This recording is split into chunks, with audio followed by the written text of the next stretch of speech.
Now you're an owner of the NBA team, obviously.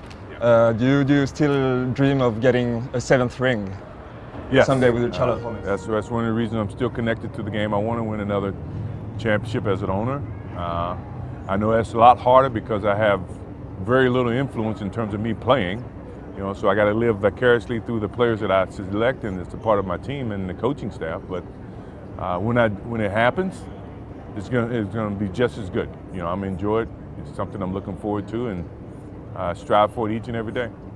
And what's the hardest, being an owner of a team or leading the Chicago Bulls on the pitch? Being an owner of a team. When I play, I can control things. When I'm an owner, I can't control it from a basketball court. What's the typical day in the life of Michael Jordan, the owner, right now? What time right do you get now, up? there's nothing going on right now other than the draft. So right now we're just evaluating the talent. The draft is a couple weeks away, and I'm watching a lot of the games on TV. And I'm still a fan of the game. But I got a lot of other businesses. Obviously, the Jordan brand that keeps me busy as well, and designing shoes and getting involved in the business that way. But right now, my life I can't complain. I have 2 young twins, and my older kids are grown and part of all the businesses that I'm involved in, and we communicate about that, and it's great for me right now. And how close from your team and your players are you at the Charlotte Hornets? Do you go, for example, training with them or stuff like that? Or I go watch them, but I don't get down and play with them. I used to. I'm too old for that now, but I watch, and from upstairs, or give my advice whenever they ask for it, and but I'm still involved in the game, which is where I want to be.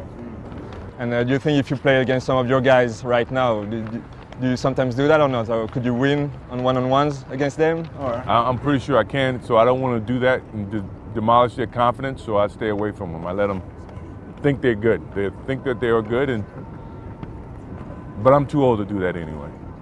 And being Michael Jordan, is it easier to attract players to the franchise? No, it didn't happen that way. It didn't help that way. It's all about the organization, what we do as an organization. Yes, I own the organization, but we have to be able to perform as an organization, and it goes outside of Michael Jordan.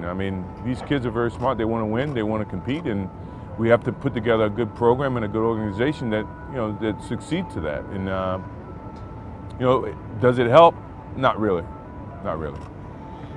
And the NBA Finals are underway. Do you have a favorite? I'm an NBA fan. I think the games have been very competitive. I enjoy watching it, and may the best team win. And what gives you more pride? Is it being the first player to become an owner of a team in the NBA, or being the first athlete to reach the billionaire mark? Being an owner is probably the most important thing.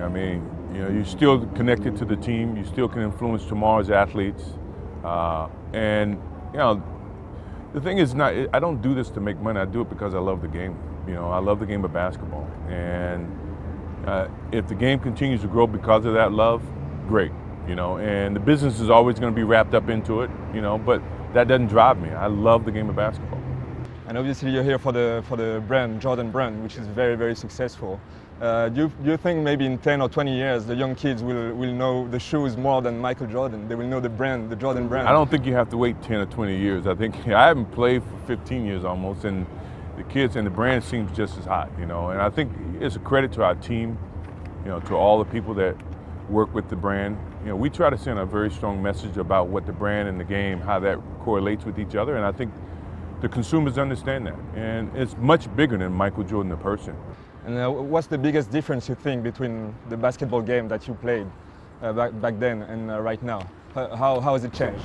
It's hard to say. From a fan looking from, I think it's very, very entertaining. I think you got younger players, and I think the talent pool is starting to get a lot bigger, and the athleticism is a lot better. But I think it's for the credit of the game of basketball. It's much improved from that aspect. It was a much more mature athlete when we played. Now you get a lot more younger kids coming in with a lot of ability, and they're learning the game as they play it. It's a little bit different, but it's great entertainment. And do you think it's possible to compare, like I don't want to give names, but the best players of now and yourself, because people are always comparing. You know, whenever someone is playing very good basketball, they're comparing with you. Yeah, you know, that's a standard of measurement. You know, no, it's, you know, you can't compare eras. You can't compare generations. I mean, I will never have the opportunity to play against LeBron in his prime, and he'll never have the opportunity to play against me. But because a lot of people have never seen us in our prime, they compare, and that's just a standard of measurement. Okay, thank you. All right, my man. Very much. Thank you.